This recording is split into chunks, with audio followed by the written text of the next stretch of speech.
No intro, let's just get right into episode 3 of Siege Stereotypes. At number 21, we've got the I'm in sight guy. This guy will make no comms while he's doing what he needs to be doing, and then will suddenly say, I'm in sight. You'll have no idea how he got there or what he did to get there. You just know that he's there. Then when you try to catch up with him, you die to some defender who's rotating back to kill the I'm in sight guy. He can win the round very quickly or create a disaster if no one is careful. The only certainty is that the I'm in sight guy will be upset that no one else is on site with him planning the diffuser.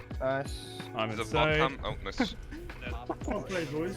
This Why game's don't going you so kill good. everyone, boys? Come on. Up next, we've got the entry death. Whether it's dying to a spawn peek, or dying while spawn peeking, or entering the building and dying, this is the person that spends the most time unalive in your match. They will walk in and take any gunfight, but most of the time, they're going to lose it. At least you have someone dedicated to watching cams for the rest of the round, right?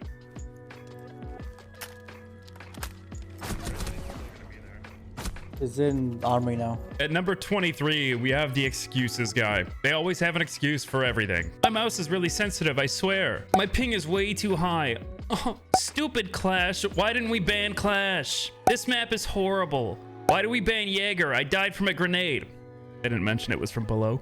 I was lagging. There's something on my keyboard. Rank 2.0, GG's. All these are different excuses that you might hear from the excuses guy. Next up, we've got number 24, which is the how is that not a headshot guy? This guy will pull this card anytime he unjustly loses a gunfight. Of course his bullets hit the enemy in the head and he got hit rejected in the bottom right corner of his screen. There's no way he could have actually missed. The ping difference was too high because those bullets clearly hit him in the head. It definitely wasn't just a whiff or shooting them in the shoulder or arm instead of the head. That's not possible. This person will also often ignore the evidence even when it's slowed down to 0.25 speed. They watch their bullets dance around the enemy's head. It's clearly a game issue. How was that not a headshot? Oh, no head? Yeah, I swear I hit the guy's head. Oh, what? No head? No head. Forehead. That's why I said no head. No head. Up next, we've got the wannabe IGL. This guy will attempt to come up with plans for both the attack and defense, but will fail most of the time. He often comes up with a basic plan and then expects everyone else to figure out the rest of the strat on their own. He'll make calls based on partial information and will get teammates killed for his calls for action. He likes to think that he understands the big picture, but doesn't have the information necessary to be a good, real IGL. Just hot drop the hatch, just.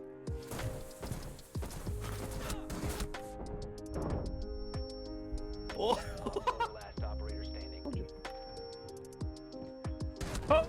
Next try. Four eliminated all friendlies.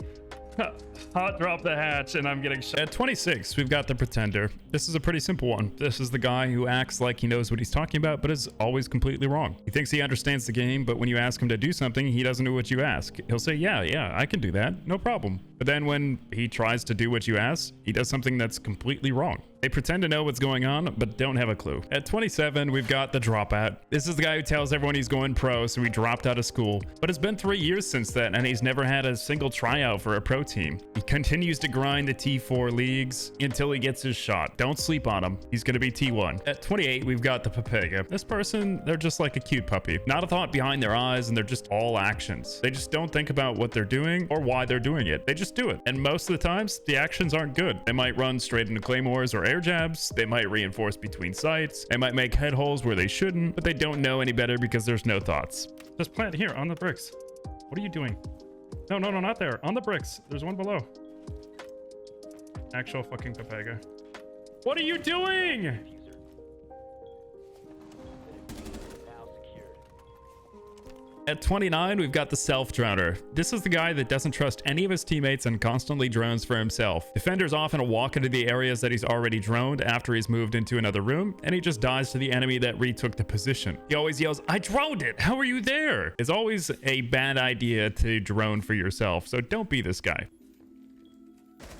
Can you guys make some noise? Rounding out number 30, we've got the silent statue. This is the guy who always picks Monty, but never has a mic to make a call out. Even if the enemy team is in front of him, he's staring menacingly without a call out. He believes that yellow pings are a valid form of communication, and he can't justify using his mic because those pings are in the game. Coming up middle dead. Bottom middle dead.